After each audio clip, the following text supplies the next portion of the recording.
இப்ப ரீசெண்டா ஒரு பாஸ்டர் அரெஸ்ட் பண்ணிட்டாங்கட்டு நிறைய நியூஸ் வந்துகிட்டே இருக்கு. இந்த ஜான் ஜெப்ராஜ்னு ஒரு பாஸ்டர். நல்லா கேட்டுக்கோங்க.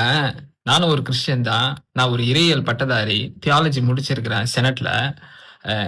எனக்கும் தெரியும் கிறிஸ்டியானிட்டி பத்தி என்னன்ட்டு. இந்த பாஸ்டர்ஸ் வந்து இப்ப சில பாஸ்டர்ஸ் சொல்லிக்கிறாங்க.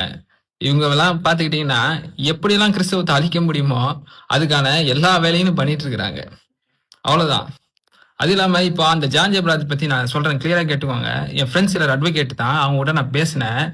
அவங்க என்ன சொல்றாங்க அப்படின்னா, போக்சோ கேஸ் எல்லாம் சும்மா போலீஸ் வந்து எடுத்தவங்க ஒருத்தரெல்லாம் போட மாட்டாங்க. புரியுதுங்களா? போக்சோன்றது வந்து குழந்தைகள் சம்பந்தப்பட்ட விஷயம். அது தீவிரமா இன்வெஸ்டிகேட் பண்ணி பல மாசங்கள் பொறுமையா அவங்களுக்கு தொடர்ந்து விசாரிச்சு குழந்தைகளை உண்மையிலேயே அவங்க இதுதான் சொல்றாங்களா இல்ல ஏதோ யோசிச்சு சொல்றாங்களா, இப்படி பல கட்ட விசாரணை நடத்தி தான் ஒரு போக்சோ கேஸ் போடுவாங்க. அதனால இது வந்து கவர்மெண்ட் சம்மந்தப்பட்டது, இது வந்து போலீஸ் சம்மந்தப்பட்டது, அது கோர்ட் பார்த்துக்கும். ஸோ அது வேற. இது இன்னொன்று என்னன்னா, இந்த சர்ச்சஸ்ல இப்ப நிறைய நடக்குது. உள்ள வந்து பயங்கர டான்ஸ் பார்ட்டி, ஏதோ பப்பு மாதிரி சினிமா பாட்டு போட்டு டான்ஸ் ஆடிட்டு இருக்காங்க. நான் ஒன்னு கேட்கிறேன் எல்லா கிறிஸ்தவர்கள்ட்டையும், எந்த கோயில்லையாவது, கோயிலோட கருவறையிலாவது, இல்ல மசூதிலையாவது, இல்ல ஒரு சீக் குருத்வாராலையாவது, ஜெயின் டெம்பிள்லயாவது, புத்திஸ்ட் மொனஸ்ட்ரிலயோ இல்ல புத்திஸ்ட் டெம்பிள்லயோ வந்து சினிமா பாட்டு போட்டா ஏத்துப்பாங்களா யாராவது? சொல்லுங்க. அவங்க மதத்தை சேர்ந்தவங்க அவங்க யாராவது ஒருத்தர் ஏத்துப்பாங்களா? அடிச்சு துரத்துவாங்க அந்த மாதிரி பண்றவங்கள. ஆனா நம்ம அதெல்லாம் ஏத்துட்டு சகிச்சுட்டு இருக்கிறோம். நல்லா புரிஞ்சுக்கோங்க.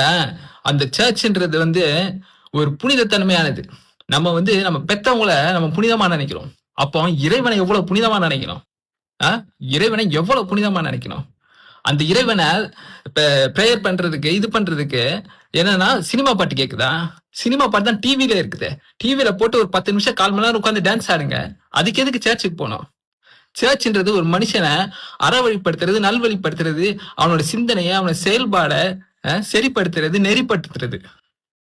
புரியுதுங்களா? சரிப்படுத்துறது, அவனை நெறிப்படுத்துறது. இதுக்குதான் சர்ச்சு. அதை தவிர்த்து சும்மா அந்த டான்ஸ் ஆடுறதுக்கு சர்ச்சு கிடையாது. இப்படிப்பட்ட பாஸ்டர்ஸை நீங்க வந்து என்கரேஜ் பண்ணிட்டே இருந்தீங்க அப்படின்னா கண்டிப்பா ஒரு நாள் கிறிஸ்தவம் அழிஞ்சே தீரும்.